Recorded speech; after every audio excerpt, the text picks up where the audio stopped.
Okay, so let's now move on to Attack on Titan Requiem. We'll have a quick look through part one, I guess, first, just to remind ourselves the basics of what happened. I understand the Pokemon controversy, though. They're used to... Yeah, they were used to it, but, like, there are limitations, especially when you add more and more every time. Hopefully that music isn't too loud. It looks like it's coming in okay, but I can always... Oh, there's only mute or not mute. Okay.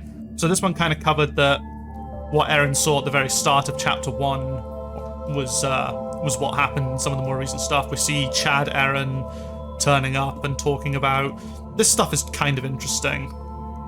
All these ideas of, like, what could have been, what can't be changed. That he'll wake up feeling like he did, feeling everything he's experienced here, but won't remember it until he touches Destroyer's hand. That stuff's kind of cool. Chad Eren. Yeah, I mean, they've drawn him as Mega Chad Eren. So there's some interesting ideas playing on here. This line is fucking cringe as fuck. To assert our birthright, I'm prepared to sacrifice the world. Now, I understand that they're probably trying to talk about freedom more than anything else, because that's Eren's central sort of thesis.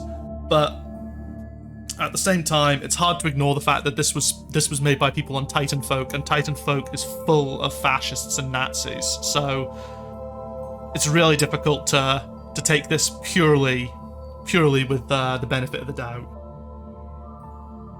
Oh yeah, shout out to the music though. The composer, like, you know, from a technical level, everything that I've seen in part 1 and I guess in part 2 are really good. They've clearly got some talented people working on it.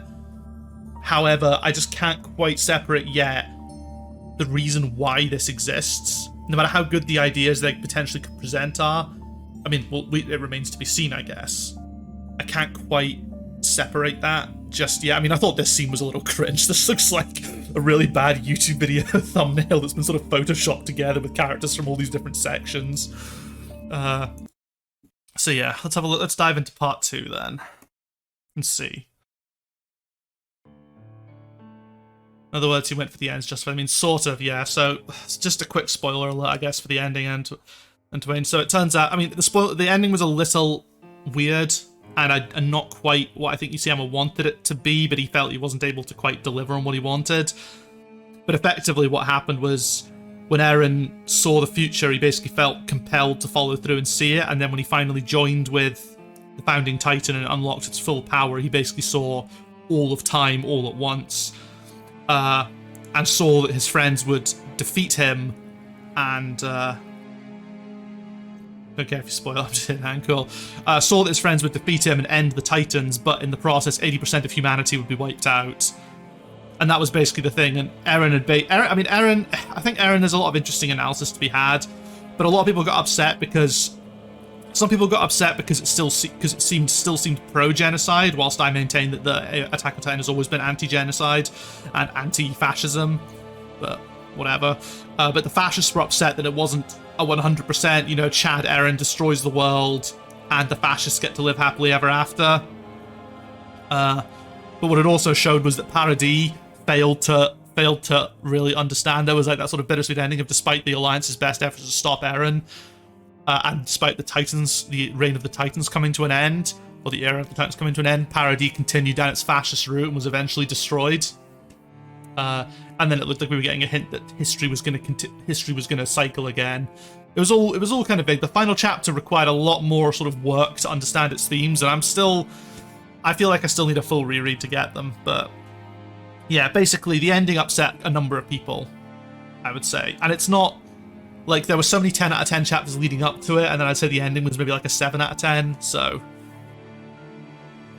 whatever. Let's go through this. Armin, is that you? You're so tall. Haha, this dream's incredible. Flaming waters, frozen plains, snowfields of sand, you were right about all of it. We can go explore it all, like you said. You're here to help, right, Armin? If we destroy all of our enemies, we'll be the freest people in the whole wide world. You, me, and Mikasa will finally see it all. It's everything we've ever wanted. We won't have to stay inside those walls and live like cattle anymore. And with the walls gone, we can be free to live however we want. Isn't that right, Armin? So, okay, they've done a pretty good job with Kid Eren here. I just keep turning my headset down because I can't hear myself. I think they've captured the sort of the imagination of them. So this is effectively the consciousness of Eren from chapter 1 before he wakes up.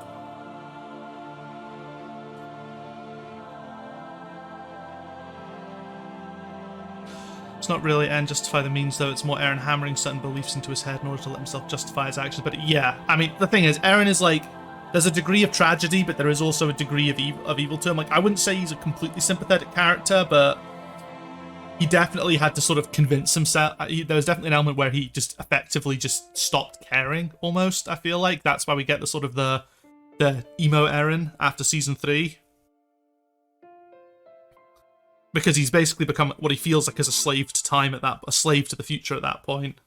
But sort of convinces himself that but at times sort of is able to convince himself that it's for the good.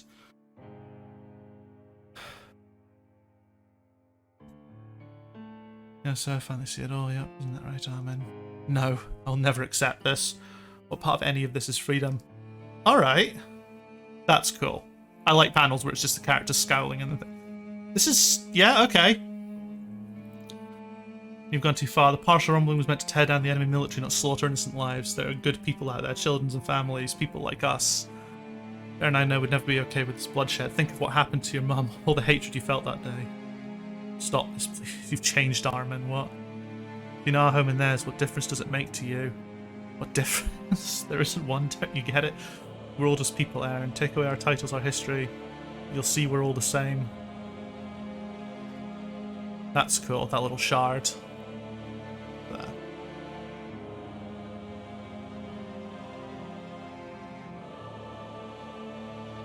Sounds like I'm shortly turning into a fascist, which contradicts the original belief. Like, Eren, to a degree, does definitely there's a degree of fascism to Eren. Like, it's much worse than all his followers. They are just outright fascists. The Jaegerists are just, like, basically paradisian neo-Nazis who use Eren as sort of their inspiration, so...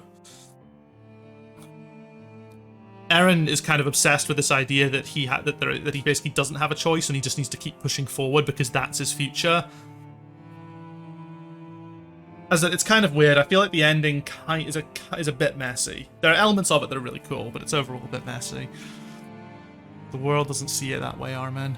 I know that, but that doesn't mean we should give up unless we try and talk. We've been at each other's throats for 2,000 years. No amount of talking is going to make all that go away. My stance on this will not change. Eren. Nothing that's had us living under anyone else's control will ever be right. Eldia's future won't be built on speech. Oh god, Eldia's future. Fuck off, fuck with this. Eren doesn't care about Eldia. Okay, Jesus Christ, this is real. This is bad. Eren does not care about Eldia. Eren's whole thing is that he's a selfish idiot. He only cares about his own freedom and, you know, the freedom of his friends. He doesn't care about Eldia. He never has. Talking about fascism, I interpret Eren more in a psychological way, but it would take me time to explain. Yeah, Eren, like, there's a lot that can be said about Eren, which I think is cool. There's definitely a lot of interesting stuff, but this line... So, some of the stuff with Armin actively rejecting Eren's message, that's good. That shows that they're at least, you know, not trying to fully embrace it, but this Armin thing here, like, this point here, there's a degree of this. There's a degree of truth to this. I can understand the sort of the hopelessness that comes with constant, you know... Most of us growing up in the shit world we live in right now, you know, you can understand that the kind of hopelessness that comes with that. But this, Eldia's future is a fucking load of shite. Holy crap, that's bad. You see, no, I really don't think he cares about Eldia as a concept. I think he does just care about himself and the people around him, and that's fair enough. Like, I'm sure there are definitely there are different ways to look at it, and that's. I think discussion's really cool, but I think this line is really bad. But on blood, I will end... Oh, cool. Blood. It's a cool panel. But on blood, I will end this war. Crushing billions of lives war. There's no... You see, Eren, you can't solve this by committing the worst act of violence in all history. It doesn't matter how you justify it, this is not the answer. This is your way of showing me you've always been like this and you're nothing but a slave to your unselfishness. If we don't fight, we will die. That's our reality, and no amount of talking will ever change that. Oh, Miller is here. Hello.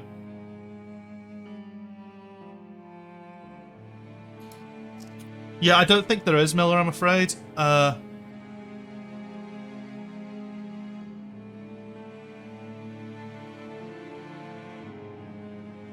after Mikasa died. Mikasa hasn't died. Yeah, scrolling on a webpage isn't great. I'm afraid. I'm sorry I can't really offer this in a... Can I, like...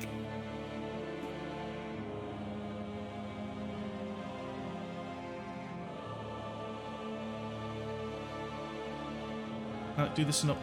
No, I don't think I'm going to be able to do it in any other way, I'm afraid.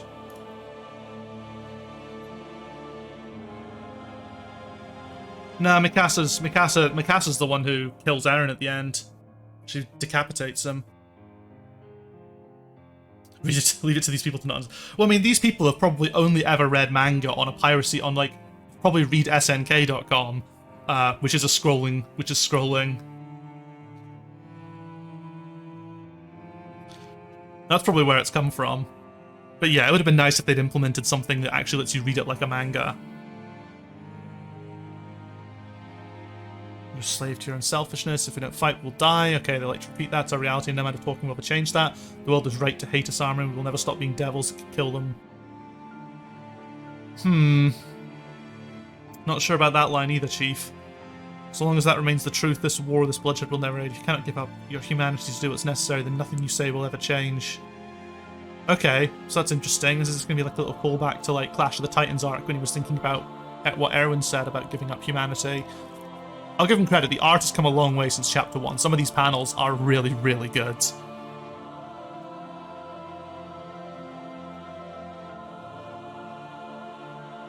Oh yeah, there we go, exactly. And all the lives that died for you will have died for nothing. So have we got names for this? Samuel, there's Samuel, Daz, Hanji, and of course Erwin, who is the ghost that haunts Armin at all times. You bastard, this was never what I... Oh, are they sharing some memories together? One of my favourite quotes contradicts him. Do share.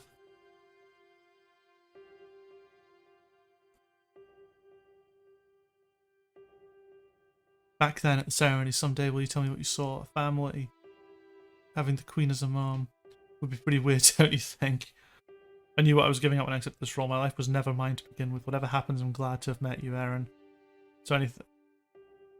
I'm sorry, I still can't understand what it all means. It can't be helped then. Given everything we've learned about the world, there's still so much we don't know. I really wanted to have an advantage for once. Since we lost Erwin, everything's been so complicated, and I had to inspire hope like he did with stuff. Oh, yeah, this is back from... so this was a bit weird in the anime, which is... I think I probably saw this episode more recently, read this chapter. This bit here, I think, I might be wrong, happened... Yeah, happened after the return to Shiganshina, but where Historia read Ymir's letter, but in the anime they had that happen back in season 2, at the end of season 2. It's like the one bit where they completely changed something, completely changed when it happened. The Titans, the walls, the first king in our memories. Every challenge we face, we overcome. As long as we hold on to hope, there's nothing we can't accomplish. This is not the time for us to give up or feel sorry for ourselves. We may not have all the answers now, but we didn't need them before, and we still got this far, so let's not give up yet. Yes, that's true. We've always carved on our own path. We never needed a hand in wiping our own asses before. And we're not going to start right now, Eren. Yeah, thank you, Historia.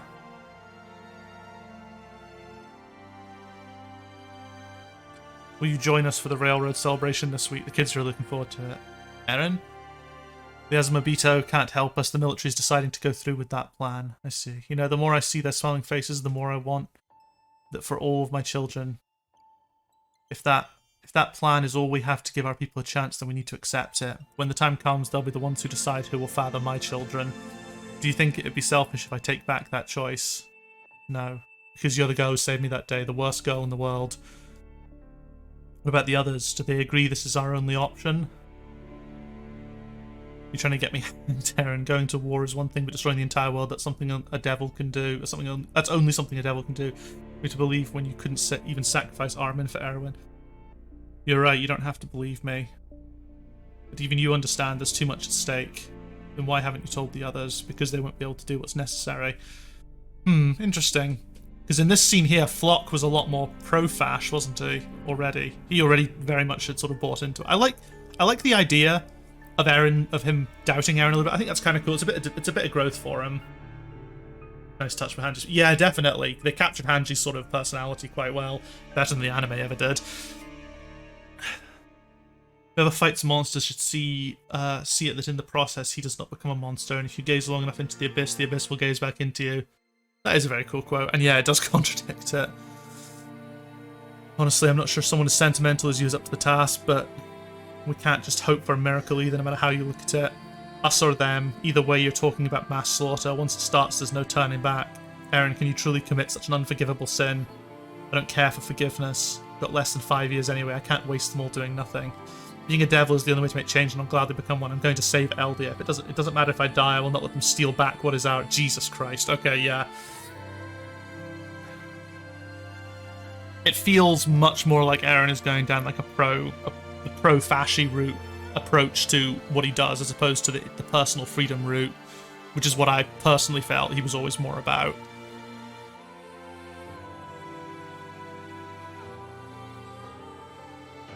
So cringe my skin. Also, nice touch with the Eren Flock combo since the last interaction was not the best terms. This is true. So cringe my skin crawled. Yeah, the Eren Flock, I feel like that maybe wasn't an area that was explored enough, because like Flock basically goes from at the end of the Return to Shiganshina arc, Flock, between the Return to Shiganshina arc and Marley, 4 years, Flock goes from despising Eren basically, or thinking that he is a weak and useless person, to worshipping the fucking ground he walks on.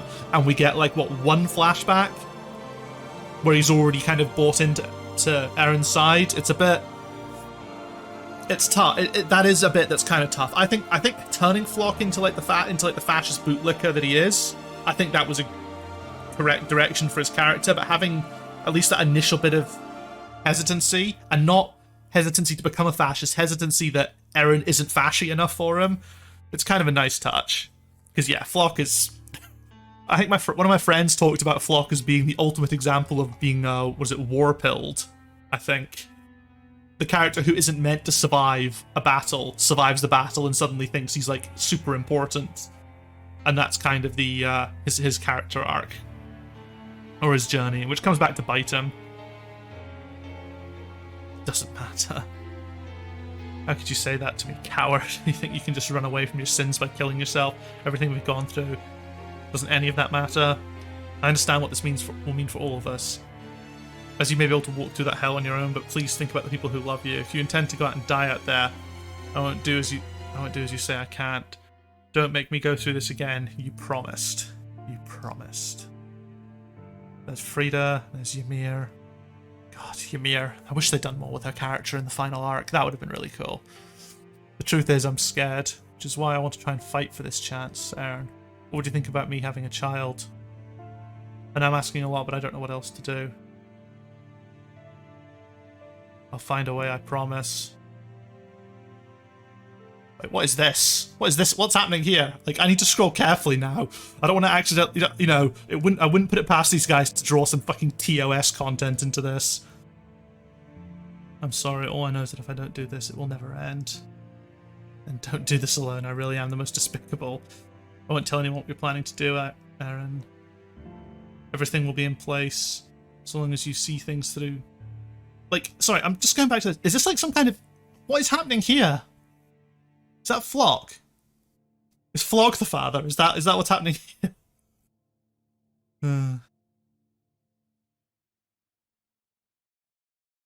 We'll prepare for Eldia's rebirth.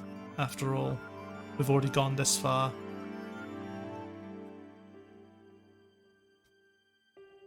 So is this is either turning into an Eren or Flock as the father. Either way, both of them were involved in some way, and that's really fucking creepy. Oh, okay, so it is definitely Eren. Why didn't you tell me? Mikasa, does she know? You weren't meant to see. Oh god, this is fucking cringe. Oh, no, no, no. No, this does not absolve you. The fact that you hid this from us is proof that you're aware of how much a hypocrite you are. If you just trust us from the beginning, we might have found another option together. And other people we've cared about are dying at your hands. You talked about destroying the cycle, but all you've done is condemn your child to be the child of a monster. We've always been monsters, Armin. You don't suddenly get to act like you aren't. then there really was no point in talking to you after all. So why, Eren, why bring me back here? Because you asked me a question you thought I didn't want to hear. And because I don't want to fight my best friend. Okay, this is very Eren, actually. I like this. This is this is cringe, but it's like the correct kind of cringe. Because this is Eren in in a nutshell. He's this fucking horrible bastard. Selfish to like a fault, but he still has these sort of childish moments like this. Because something that I think was discussed, I think it wasn't quite matched by the ending, but like a theme going throughout was that Eren basically was someone who had lost his childhood completely. So, at age 10, he saw his mother got eaten, he got embroiled up, he effectively joined like a far-right military cult, because that's what Parody has always been pretty far right. They're especially after the coup. They're a military. They did have like a military takeover of, to be fair, a corrupted government. But it was a very militarized society to begin with. So Eren entered that at like age 12. His entire life has been basically his entire sort of teenage life was a soldier. And then when he kissed Historia's hand, he basically saw his future and saw his own death and saw everything that was. I didn't see everything. He saw snapshots of everything that was to come, and that destroyed him, and it basically just robbed him of everything. He's never had a chance to really be a kid for like the last, 9 years? Yeah, 9 years. So seeing these sort of elements of childishness in him, I think is still very cool. It's nice that they captured that, because I know a big complaint that a lot of the Titan focus were memeing on was how he has that fucking pathetic breakdown to Armin in the final chapter about not wanting Mikasa to be with anyone else. That was really funny, but it was also very Eren. It's understandable, but again, the execution was handled poorly. Yeah, it's like, as I've said before, there's some good ideas in here, but it's marred, A, by a bit of an execution problem, and B, by the overhanging sort of, the big elephant in the room that this was organised by a group consisting of fascists upset that the ending didn't result in the genocide of Earth. So, Flock is such a weird character. He's supposed to offer a pragmatic point of view on things and be the voice of harsh truth. Yet at the same time, he's a chauvinistic bastard which embraces all these fascist beliefs. It irks me, because to me the narrative has always been back and forth back and forth on this black and white view of the world idea. If you want to do something like this, you have to pepper in small character moments and show him not aging mentally.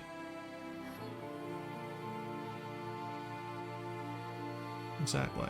Yeah, so in terms of the black and white and grey morality, I find Attack on Titan's always had an interesting approach to that, in that I know that whilst I've always maintained that Attack on Titan is very anti-fascist in its media, in what it says and its messaging and its depiction of things, I found that that's never been its core theme or one of its core elements. Its core element has just been people put in effectively lose-lose scenarios and how they respond to that. Like, one of the big reasons that it's so often accused of a lot of the problematic stuff that it's accused of, and I think there's always discussions to be had there, is because that the characters are often placed in scenarios where neither choice is good. Like, if you look at the choice they had of a parody, there was the partial rumbling and the continuous eating of Historia and her children, which is fucking horrible. There was the euthanasia plan, which is genocide. There was the rumbling plan, which is also genocide, but those were the three options that they seemed to have. Literally, they couldn't come up with anything else. That's not to say there isn't another option, but it's that impossible situation because they didn't have time to come up with another option. And I'm not saying any of those three options are justified. That's the big sort of tragedy of Attack on Titan, that they're faced with decisions. These characters are faced with decisions where there's no moral or ethical answer. And I think that's really interesting.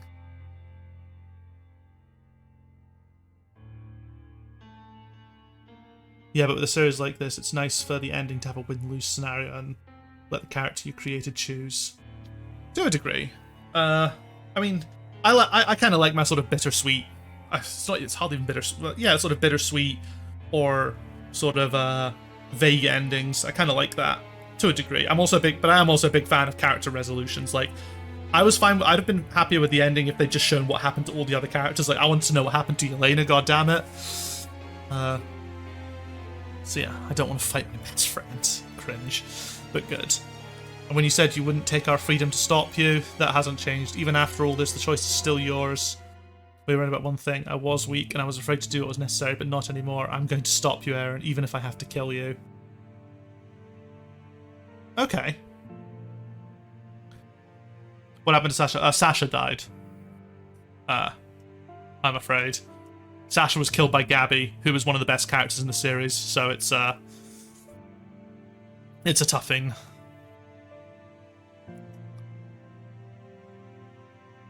So yeah, what are our thoughts then? Again, interesting ideas. Of course they had to go with the Aaron's the father thing. I think that's, like, I guess, you know, at least they're trying to make Historia more of a part of the story. Isayama did forget about her, which is a real shame, because she was a fucking S-tier character for so much of the series. This series sucks. But yeah, some ideas, but again, on blood I will end this war. Again, for me, Eren feels a bit too... Unless they're going for the big trick, Eren feels a bit too altruistic about defending Eldia. From my point, I know Anne, you feel differently, but I just feel like Eren was never that interested in Eldia or people. He was just interested in his own freedom and not living like cattle. But, you know, I like to try and be fair. There are elements of this I think are cool. I think there are little moments. This panel's fucking awesome. I need to decide what I'm going to use for a video thumbnail. Probably this, to be honest. Yeah.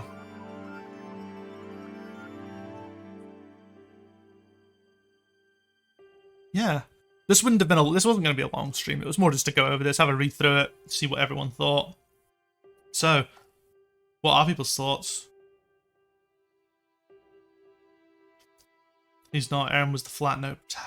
What made the series was the side characters in the world building. Yeah, Eren was always the least interesting character. I know a lot of people say Mikasa was, and I can agree with that to a point, but Mikasa also becomes an absolute fucking queen towards the end, in like final couple of arcs. Plus the anime ruined Mikasa as well, which is another reason why this line, I hate this. Blood will end, but on blood I will end this war. That sounds fash as fuck as well. It's like there's a genuine conundrum, the genuine sort of this bit here, this line, this sort of hopelessness. This is a cool idea to a thing, and having one guy being just convinced that this is the only way. Mikasa has character development. She does have character development. This is true, and she's very good. Eren is a one-note character, and that's kind of the point. That's almost why he's pretty decent. Like, I'm trying to think, what did I rank him in my tier list? Let's have a look. Let's bring up the tier list video. What did I give him? I made the tier list video before...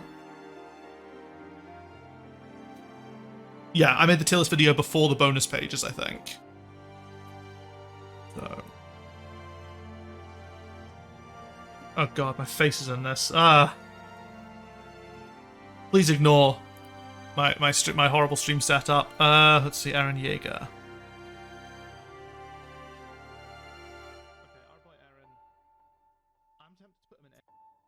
Okay, I did give him an A tier in the end. Did I, or did that get shifted? Okay, yeah, he is A rank.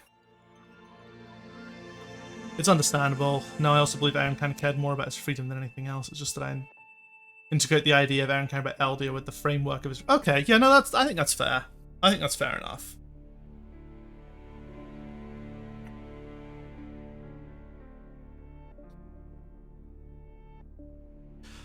I feel like the direction they're potentially going to go is that they actually have to kill Eren to stop him. Because, like, the whole thing was that Eren let, like... Again, Isayama kind of muddled this a little bit. Like, there's a big problem when doing any kind of seeing the future things, is that it suddenly means that everything's set in stone, and there's not as much tension. It kind of removes some of the tension. So, like, you know, the Battle of Heaven and Earth is fucking phenomenal. Some of the best pages of manga I've ever read, but knowing the ending, it's kind of marred, knowing that Eren already knew they were all going to survive, and that they were all going to be fine, and that everything was kind of planned ahead. It's also that he was disappointed when he learned that humans lived outside the walls. Yeah. Mikasa is actually an amazing character, if not the best in the series. It's just that the writing surrounding her character goes back and forth and never really set on anything. Yeah. Again, I feel like there's a lot of... There are problems. Like, I still rank Attack on Titan as a 10 out of 10 manga, and it's one of my favorite mangas ever. there are problems with it, and I think some of it comes from the fact that Isayama, it's his first work. You know, he's still a young dude. And I know that he changed the story partway through.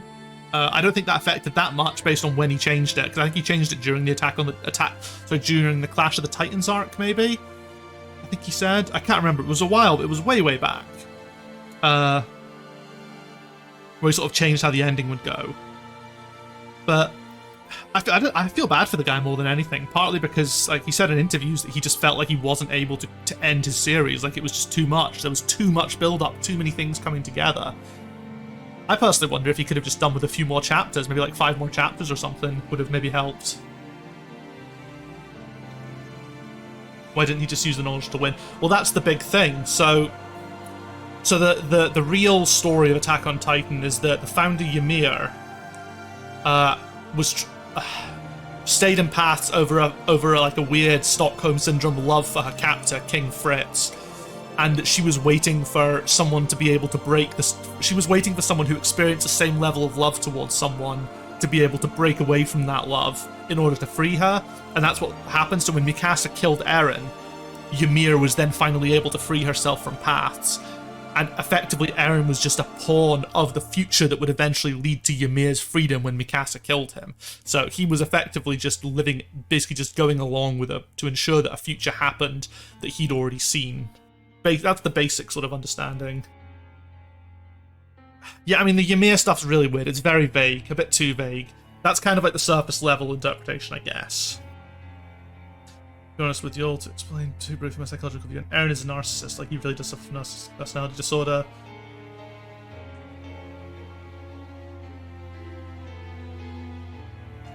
Criticizing about based on contingency, not build up. Yeah, I mean, I still think that Attack on Titan is more good than bad. I think the ending has some problems, and it's really just the final chapter has some problems. It just doesn't tie everything together quite as well as it could. Eren gets a bit muddled as a result of it. And I think part of that is just the decision of how he approached the time stuff. But then that's his original motivation, sharing. Well, I think that's meant to be the tragedy of Eren, that he wanted the boy who sought freedom more than above anything else, ended up becoming a slave to fate. But in doing so, bought freedom for his friends, I guess. I don't really like that angle, because that implies there was there was even a smidgen of justification for what he did, and there isn't a justification for what he did at all.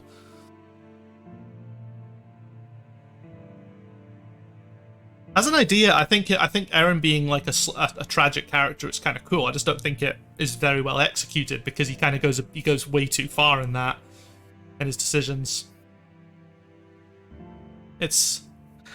Yeah. Again, the ending has some interesting stuff. This has some interesting stuff. We'll just need to see what parts 3 and 4 do. I think pretty much all of the ending works. I just didn't really care about a lot of the characters, so I was mounting. Yeah, I mean, I think I'm compelled to agree. I think the ending for the most part works. Like, there's a lot of stuff. I just think there's a few lines like, can I get up? Oh, I don't really want to show off the web address.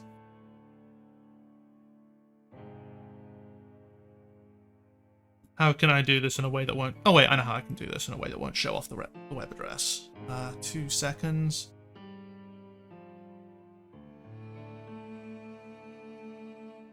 No copywriter Reno's here.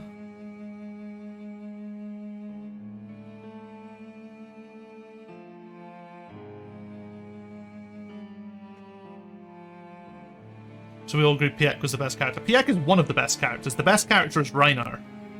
I think you'll find. Thank you. If there was one chapter on how it...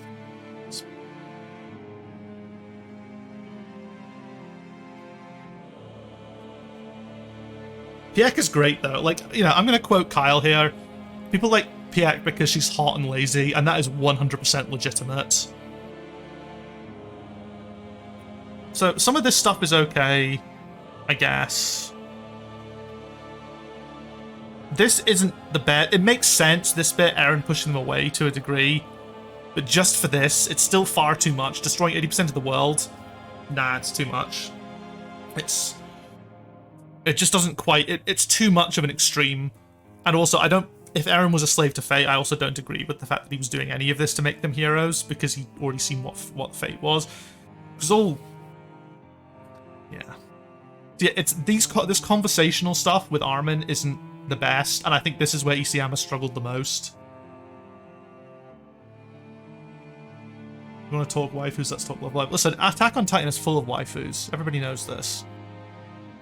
So yeah. This is the big one that kicked off people. I'm still unsure about this idea. Also, that's meant to be King Fritz, not Carl Fritz. I think they fixed that in the official published novel manga book. I'll get back on that because it's still not going to be released for like another month or so in the UK. And it was Mikasa, and then there's this Only Ymir knows.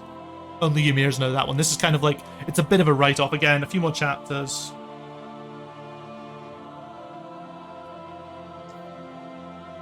What do you mean, what am I unsure about? Oh, like the Ymir... I just feel that Ymir's story didn't feel like it was going that way. And that's to a point almost why something that I like more in Requiem, more than in this. I kind of like their approach that Ymir wasn't in love with her enslaver. I think it's a bit of a... And I'm not saying you can't write a story about love. I just feel like love being a theme was never really that strong of a theme in AOT, and I think there were better directions they could have gone with Ymir. That's just my opinion. That's like an area I think it's definitely a twist, so I get why. Yeah, it's a twist, but it's not like it doesn't feel like a very Isayama twist. Like if you think of a lot of the other twists that have happened, usually the twists in AOT you've actually usually seen coming, and it's not the reveal. It's not like the shock that it was a twist, but more what that means for the series moving forward. Like, you know, the best twists in AOT, things like, you know, it was Annie. Everybody, well, okay, I'm gonna let you know a secret. I didn't see the Annie or the Reiner and Bertolt twist coming because I'm a fucking idiot, but most people did, especially with the anime. And it wasn't that the twist happened that was so good. It wasn't that the twist happened, it was what it meant. What it meant when Annie was revealed to be the imposter, and especially what it meant when Bertolt and Reiner were revealed. The Bertolt and Reiner reveal is one of the most important and best chapters in all of Attack on Titan. And, you know, it's a twist you could kind of see. I mean, maybe not Bertolt as much, like you don't really think about it as much, but with Reiner, you know, he's a pretty central character and he looks exactly like the Armored Titan, so... And we already knew from Annie that there were other human shifters. So yeah, it's stuff like that, I guess.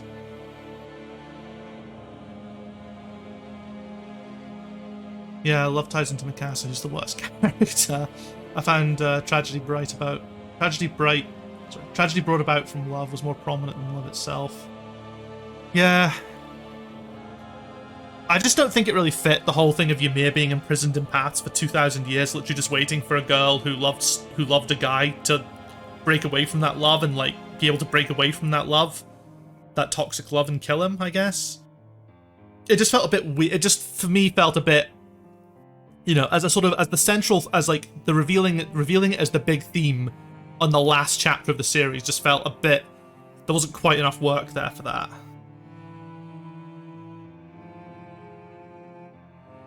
There's definitely a lot of twists crammed into the last chapter, so there's not much time to digest it in the moment. Eren eating his mother is an example of this and doesn't really add anything. Yeah, no, I agree with that. I love the idea as well of Eren when he, like the little concept that it had when Eren, said that having been in contact with the Founding Titan, his head was all messed up because he perceived all of time at the same time, which was, I think, a big problem. I haven't read the original comic, I've only seen the film, which apparently is very good, but in The Watchmen, Dr. Manhattan's a lot like that. He perceives time in, like, very differently to how we do, like, and that's kind of what turns him into the absolutely, you know, depressed, uncaring asshole that he is, because to him, just nothing really... Everything is happening simultaneously. Yeah. It was. Why couldn't it have been a shifter who was imprisoned by the fascists or something? So yeah, the Eren eating his mum thing I think was a cool idea. again, but yeah, I think it is just that too much crammed into the final chapter. Again, I think like another volume, 40 volumes instead of, no, 35 volumes instead of 34. 144 chapters, let's say. Oh, Anne's been typing for a while, it seems. Pieck is fucking amazing. Her biggest moment is easily the way she saved Gabby on the roof in 116, her stating that she believes in her comrades more than anything else, meant to counter all of Erin's arguments post-time skip by believing more in individuals, which is kind of directly the beliefs embraced by the Jaegerists. She literally refuses to oversimplify reality to just black and white, and also advancing the... Yes! Yes, yes, yes. That's so good. That is all true and based, Anne. And we've got another understanding theme appreciator. Have you seen the Watchmen series? There's an episode that shows Dr. Manhattan's non-linear mind really well. I haven't seen the series. I've been meaning to because I've heard it's good. I have heard it's very good.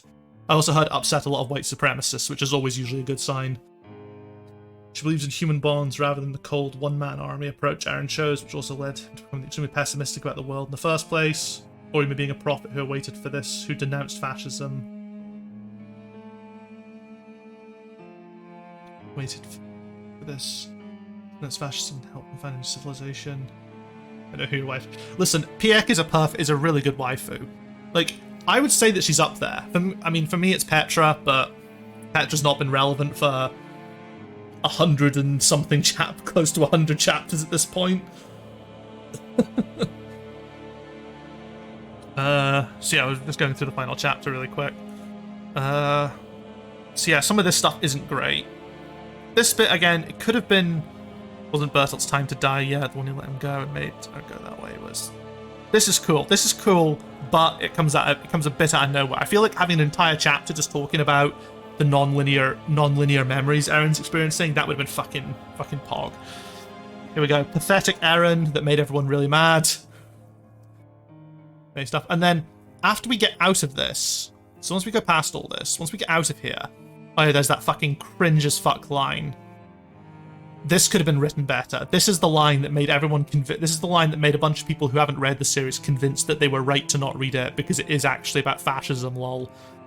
It's not. It's just a badly written and probably badly translated line.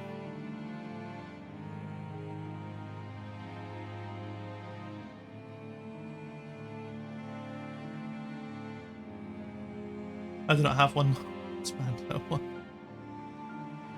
See, like girls who are non-characters, I don't judge. It's a style, just do it for me. Petra. Yeah, Petra. What's wrong with Petra? That line was rewritten in the Japanese volume release to be better and less forgiving it. Okay, that's cool. Well, I look forward to seeing what it sounds like in the English volume release. Because even the official translation, which is better than this, I think. Or is this the official? I can't remember that. I think the first scan I read, this, I'm sure, sounded worse. I think it was like, thank you for becoming a murderer, or something. It was literally said, thank you for becoming a murderer. But yeah, I understand that. I think even Isayama accepted it was badly written. It's not bad. I mean, like, to be honest, even when you know the context, it was still, like, the original writing of it was fucking horrendous. Like, really bad. Like, it was the kind of context, it was the kind of sort of breaking thing. Like, there was that time the translators forgot to include a page, and it made Hanji's death look completely unnecessary. It's the worst. Yeah, it is 100% the worst line in the series. I cannot think of a worse thing. I never saw it, thank God. So this was cool. These shots are all fucking pog. Like, all this stuff is great. This is pretty cool. I kind of liked this stuff. This is incredible. Again, I'm not sure about some of these lines. I think Erin's being given a bit too much credit here. It's cool that he spoke to Annie, though. Annie's my second favourite character, and I'm glad that she got a nice resolution. Pieck being fucking amazing as always. This is fucking... Levi got one of the best character arcs in the entire series. Besides just to kick everything in the balls, no, Eren was not being controlled by Yumiya. Kanji using the original clearly implied Eren committed Carla's murder, I meant. Oh, okay. I don't think I misrepresented what I was doing. I don't think Eren ever was being actively controlled by Ymir. Although I think that would have been a cool angle. potentially to go down. I feel like he just felt like he was a slave to his own future.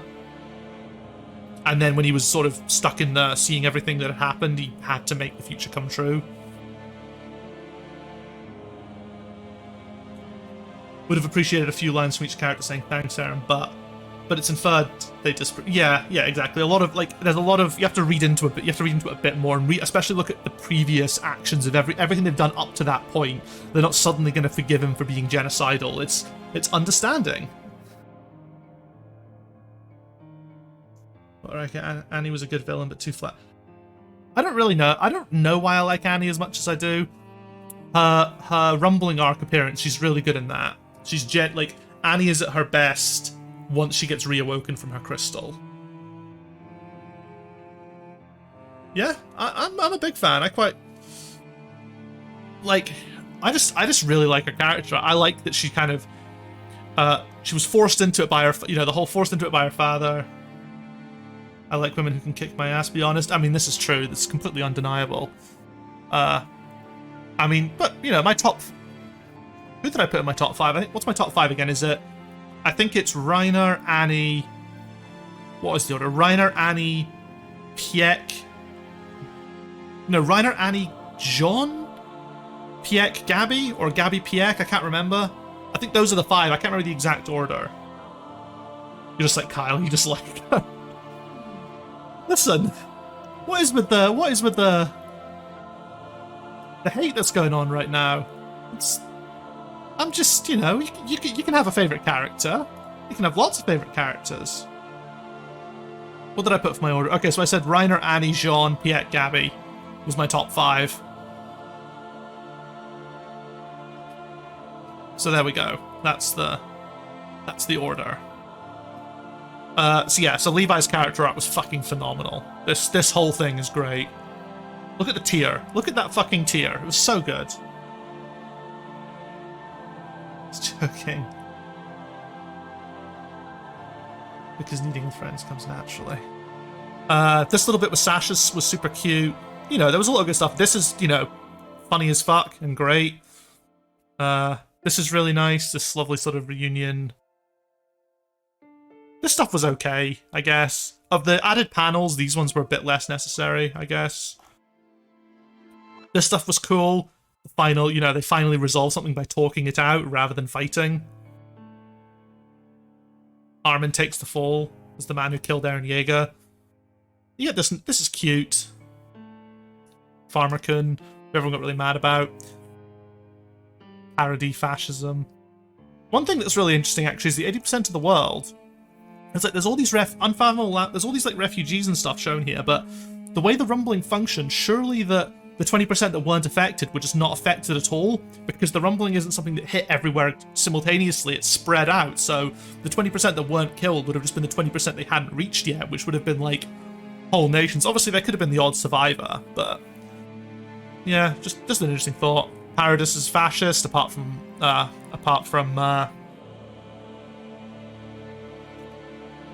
why have I haven't read Attack on Titan until... Listen, shit, what is it?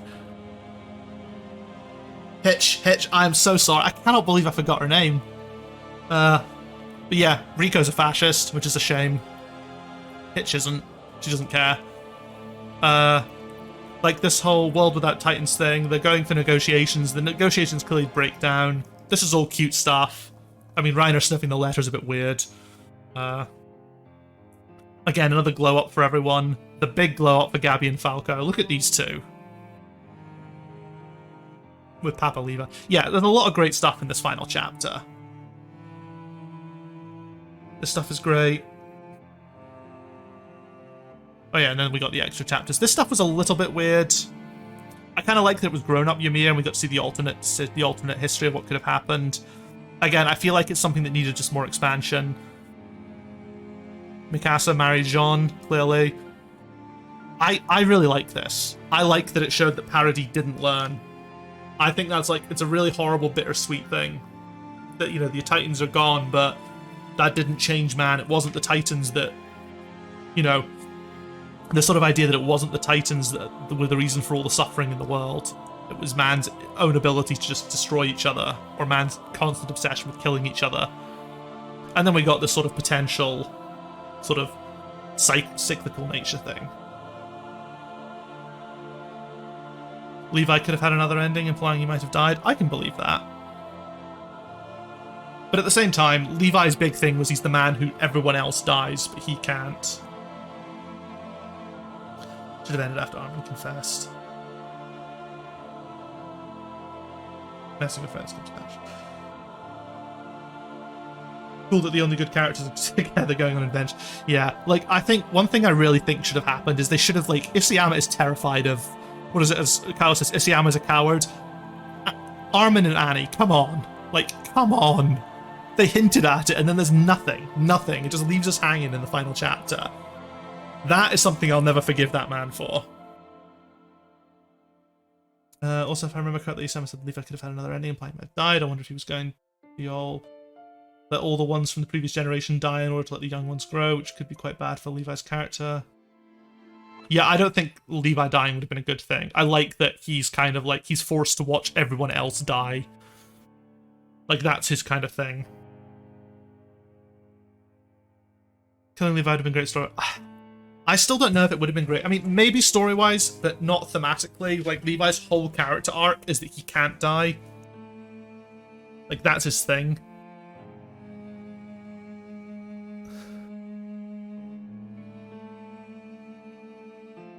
Feels very Toriyama skipping over romance. Fair enough if he doesn't. Yeah, no, exactly. Like, I remember reading, what is it, in that interview from a while back where he said, yeah, if love is like the central thesis of the series, then it's kind of weird. Reading back when Mikasa was going in to kiss Eren in Attack on Titans, in a Clash of the Titans arc, Isayama originally did plan to have them kiss, but then didn't feel confident he'd be able to write a good romance, a good sort of relationship between them in the following chapters, so that's why he left it out. That was one of the big early changes made in the series. But I'm sure someone else pointed out, it may have even been Kyle, that there are only 2 kisses in Attack on Titan.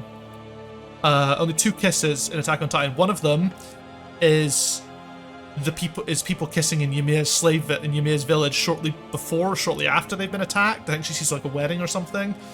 And the other is Mikasa kissing Eren's severed head. Their relationship's still sucking all down. So, yeah, like, I don't think it sucks. Not as it's toxic. Like, it would have been really toxic. Like, they wouldn't have been a good couple at all. He's also not great at drawing, because, yeah, that's true. Oh yeah, and when after Mikasa decapitates Eren, she kisses him. Because she sort of half escaped to like a sort of a Eren sort of, in order, like, the way Eren sort of showed everyone like memories of what would happen in the future from what he'd seen with Mikasa.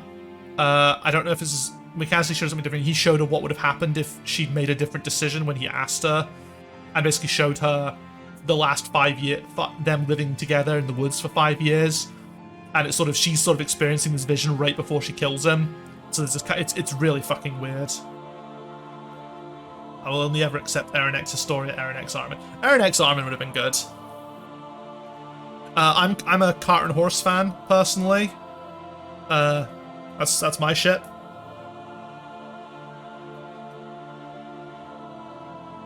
Based on nothing at all apart from that one scene where Jean is where Jean's protecting Peak on the fight.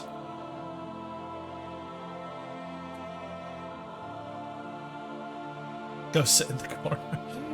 Listen, it's a fine ship.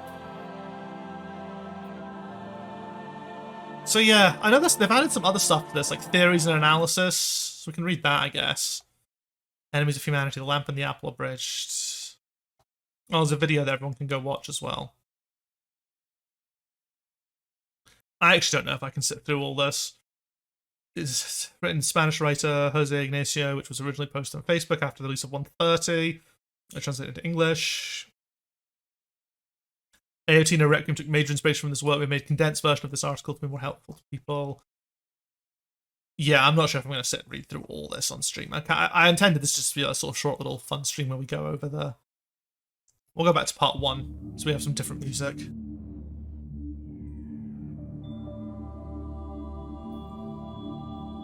I don't really care if Eren X armor, but anything to leave Mikasa makes me happy. My man. Listen, there are plenty of good ships in AOT. But yeah, the worst relationship would have been Mikasa and Eren. I don't mind that Mikasa was in love with Eren. That was pretty obvious from the start. I wasn't a huge fan of the fact that Eren was actually in love with Mikasa as well, as was revealed in 139. That didn't really fit. I would have liked the idea if he wasn't in love with her, but still didn't ever want her to be with anyone but him. That narcissistic, selfish part, that would have been fucking pinchy, but...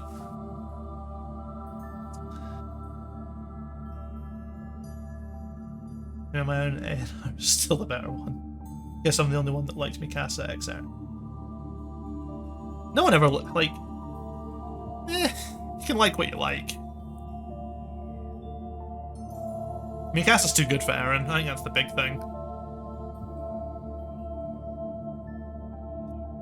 Mikasa being in love is not a problem. It's the fact that it's canon that it's a problem. I don't even think Mikasa being in love, being canon, is a problem necessarily. Again, I feel that's pretty obvious from the very start. Like they really went, you know, ranked up to 11 in the anime. But even in the manga, I don't think that was necessarily a problem. Although, if you think back to like some of the earliest chapters, actually, she was less sort of obsessed with Eren in the earlier chapters.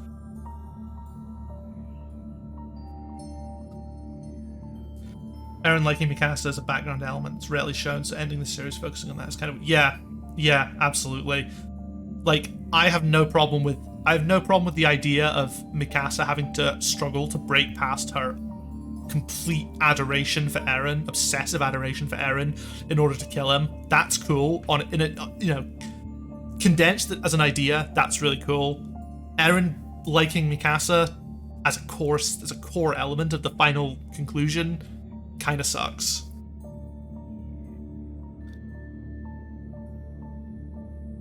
What do you mean by chapter 79? I feel Eren's grown enough to at least flirt with the idea of dating her. Really? What's chapter 79?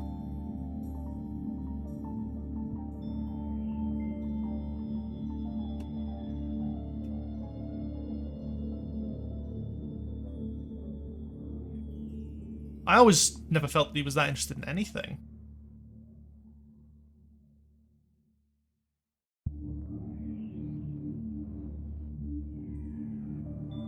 Oh, right, yeah, okay, right before Perfect Game. Man, I can't believe you stopped before one of the best chapters. Okay, yes, just up to that point. I don't know. I feel like a Sasuke defender. I don't understand that reference, I'm afraid. I mean, she used to be quite obsessed about him early on in the series, which is the point of her projecting onto him. Eren did the same too, which is cool. Her arc contrasts its retention.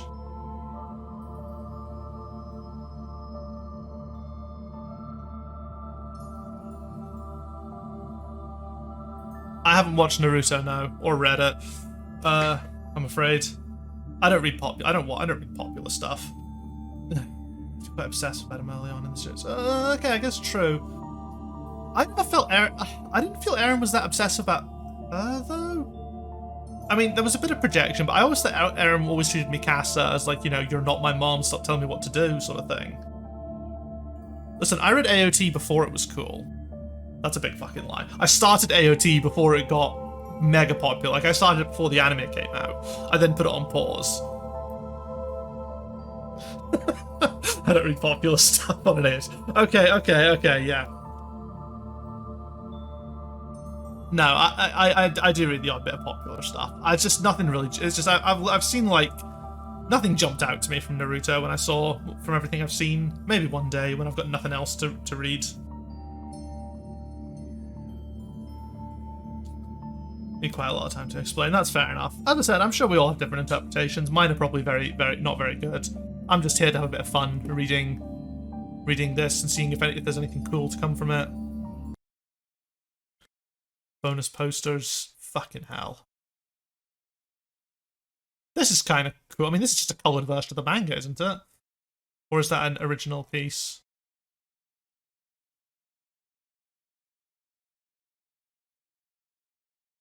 you'd really like in very short bursts. Fair enough. Like, I've seen it. Like, I had a friend who went on and on about it. Oh, fuck, other endings as well. Oh, shit. I'll look into what these are like. I won't stream them just now. I think I might end the stream soon. No, it's an original plan. Okay, cool. Maybe we'll have to go through these as well on another stream. We are fan-made ending to Attack on Titan. This is a fanfic, and we're meant to demean or hate Isayama. Drew by the amazing Amarvin. That's cool. Fan project for a new end. It's always new endings. I suppose it says fan endings rather than anything else.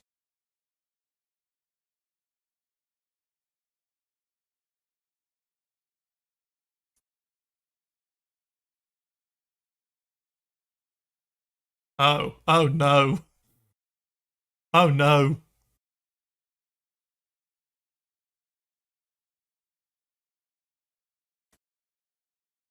At least it's very distinct and you'd never mistake it for Isayama's stuff. At least that can be said about it.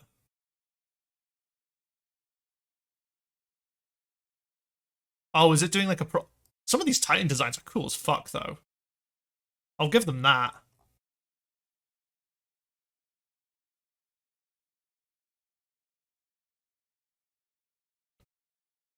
The heart of the first Titan. Attack female and founding. This looks like the world's worst school dinner scene. Oh no. I'd be interested, actually. I'm already kind of intrigued by some of this, but it looks... Oh no, it's the fact that they're interspacing it with actual... Redraw the fucking original panels, you... It looks so weird otherwise. Why? Yeah. Okay, yeah. Well, I'll do another stream at some point where we'll go through some of these. This stuff looks like solid gold. Okay, yeah, so... I'm going to finish the recording there, I think. So, say goodbye to YouTube, everyone.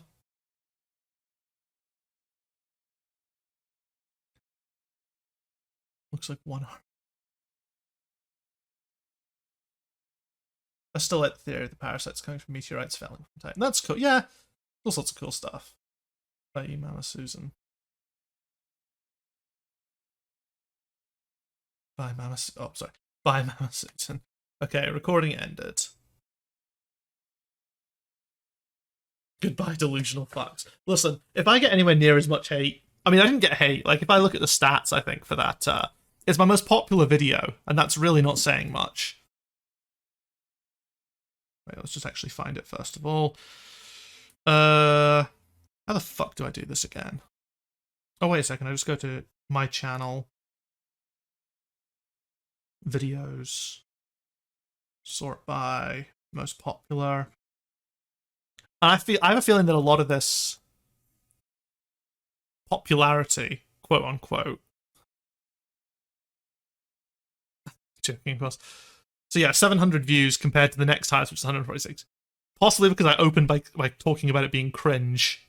That's definitely a good contributing factor. I think I used some good tags for that. It got a couple of dislikes, and it got a lot of comments that suggested people wouldn't have liked what I had to say, but also hadn't watched the video to actually find out. Their comments seem based entirely on the title. Because... Was like watching a beautiful, fully loaded Ferrari crashing into a concrete wall. What a mess.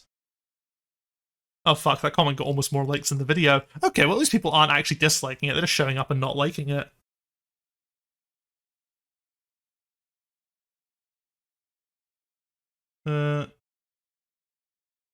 Yeah. Me just reply guying everything.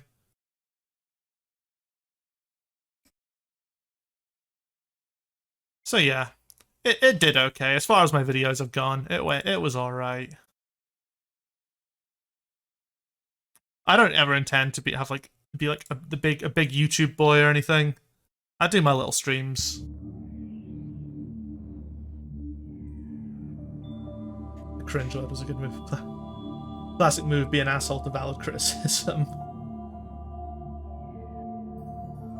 I mean, I felt that the criticism... I mean, the thing is, I would happily discuss valid criticism, but most of it was just like... But the comments were basically all like, haha, 139 sucked, lol. And it's like, okay. Most of my video was talking about how 139 didn't suck. and how the concept of the ending is kind of cringe. And the reason I said Morishiyama cringe is because Titanfolk were calling his interview cringe. It wasn't cringe. It was it was a perfectly good interview. I just played the algorithm.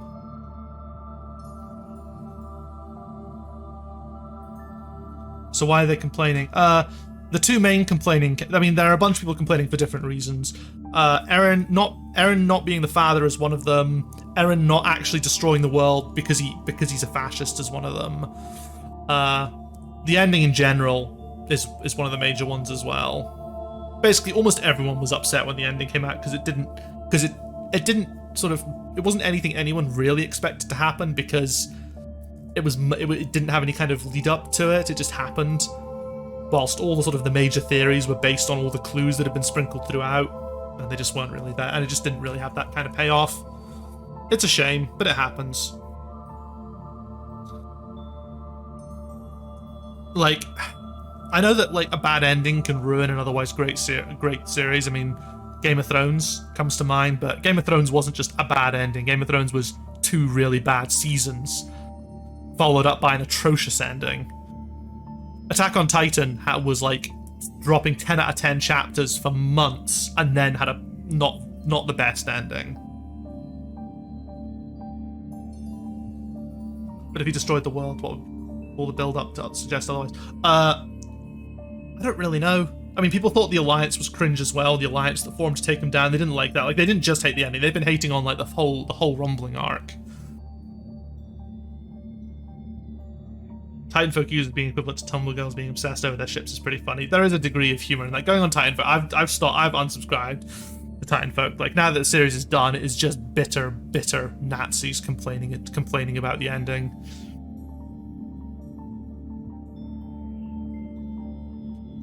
I mean, considering how birth is so touched upon throughout the whole series, it's so weird how Historia's subplot was shoved. Yeah, that is a big thing. Like, one of the big theories was that Historia would give birth to the next Beast Titan, because in the story, when a shifter dies without transferring its power, it transfers to a newborn child. The next subject of Ymir to be born. Like, the timing was perfect for Zeke being killed and for Historia's child. And Historia getting pregnant really didn't mean anything.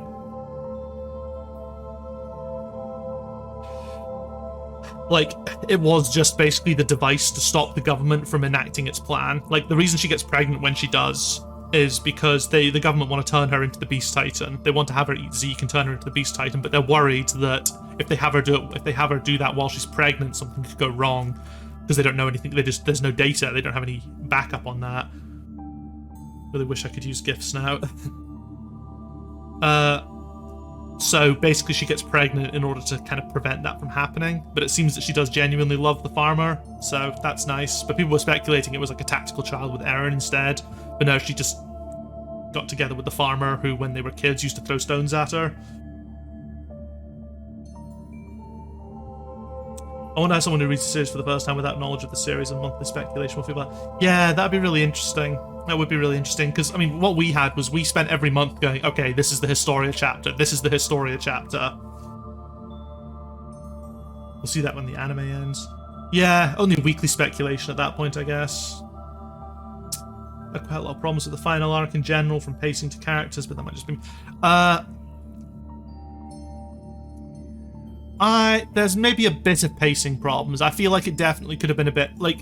So, it kind of depends, I suppose, how you break up the arcs, because the Rumbling arc isn't technically an arc. The arc is the War for Parody, which makes it the longest arc in the series. But if you split it up, you get the War for Parody, which is a regular length arc, and then the Rumbling, which is pretty short. I feel like the Rumbling could have been another 5 chapters spread out.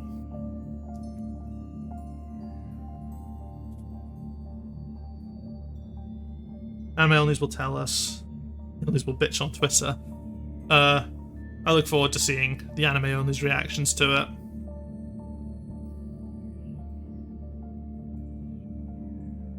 I think the disconnect is they see Emma viewing the story as a small character who's only relevant for 2 arcs, whereas all the fans view her as a main character. Yeah, that's true. Which is weird though, because she has got such main character energy. And like, all of the royal government arc is based around her. Like, you can't really just discard a character like that.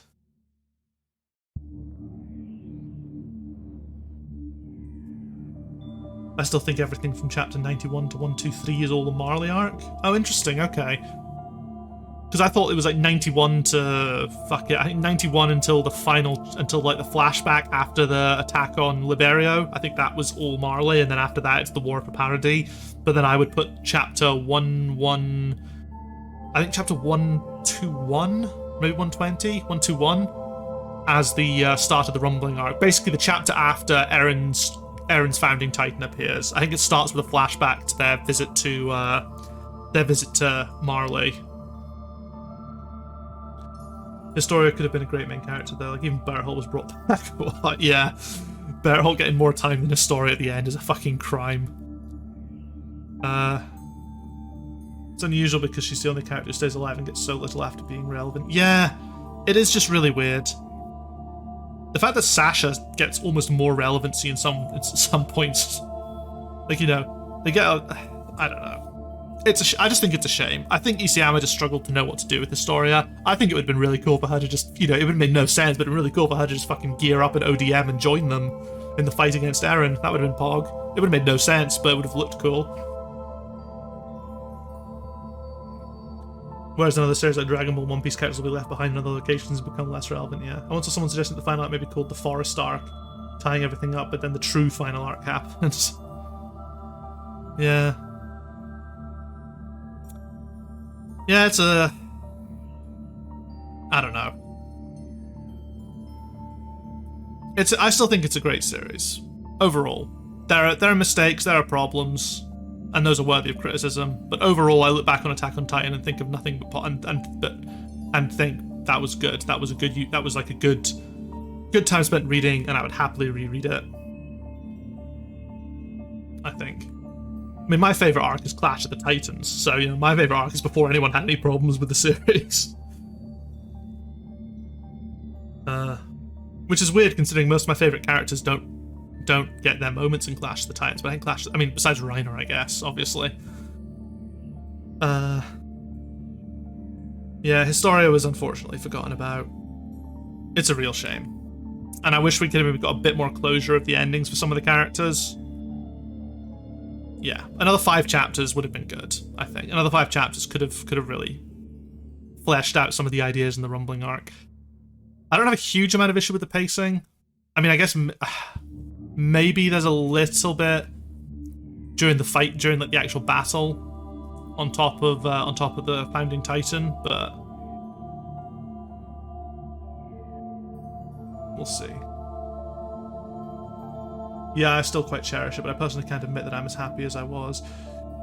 You know, when you revisit something, you literally feel the flame of passion wavering. That was me. Fair enough. Well, I guess I'll find that out properly when I get the final volume, final English print volume, because at that point I'm planning to sitting down and rereading it from the start. It's quite funny though in the books, and I didn't even realize this. In the books, Piek's original design is still in the printed books, and it's before Piek had like a long snout or anything, and it's so obviously meant to be a dude in that Titan, because that was the original design, was Piek was going to be a guy, and then Isayama decided, nah, I'm gonna write like a hot girl with a dump truck ass. That'll be the character instead. Rereads Brother, A Curse to Mankind. Listen, I'll do the odd reread. Good, Piek is better. Yeah, Piek is so much better.